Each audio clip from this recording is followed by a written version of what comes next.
27 വയസ്സ് മാത്രം പ്രായമുള്ള ജീവിക്കാൻ തുടങ്ങുന്ന ഒരു പെൺകുട്ടി തൻ്റെ ഒരു പങ്കാളി തന്നെ വിശ്വസിച്ച് തൻ്റെ വീട്ടുകാർ ഏൽപ്പിച്ച ഒരു പങ്കാളിയിൽ നിന്ന് ക്രൂരമായ പീഡനങ്ങൾ ഏറ്റുവാങ്ങി അവരുടെ കുടുംബത്തിൽ നിന്ന് മാനസികമായ ശാരീരികമായ പീഡനങ്ങൾ ഏറ്റുവാങ്ങിക്കൊണ്ട് മരണം വരിക്കുമ്പോൾ നമ്മളത് നമുക്ക് ചുറ്റും നടക്കുന്ന കാര്യങ്ങൾ കണ്ടില്ലെന്ന് നടിക്കാൻ പാടില്ല എന്നാണ് ഞാൻ പറഞ്ഞത്.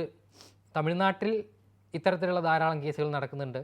ഇന്ത്യയിൽ തന്നെ ഈ കഴിഞ്ഞയിടെയാണ് ഏപ്രിൽ 21 കാണാതായ എനിക്ക് തോന്നുന്നു ഫരീദാബാദിലെ ഷിക്കോഹാബാദ് സ്വദേശിനിയായ തനുവിൻ്റെ ഒരു മരണം ഇപ്പോൾ ദേശീയ ശ്രദ്ധ നേടിയ ഒരു സംഭവമാണ്.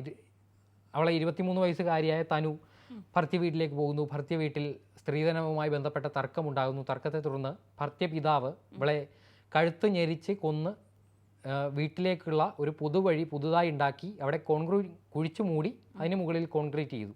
ഇത് ദേശീയ ശ്രദ്ധ നേടിയ സംഭവമാണ്. ഇത്തരത്തിൽ ഉത്തരേന്ത്യയിൽ മാത്രമല്ല ദക്ഷിണേന്ത്യയിലും എത്ര പുരോഗമിച്ചു എന്ന് പറയുമ്പോഴും ഇപ്പോൾ ഉത്തരേന്ത്യയിലാണെങ്കിൽ നമുക്ക് പറയാം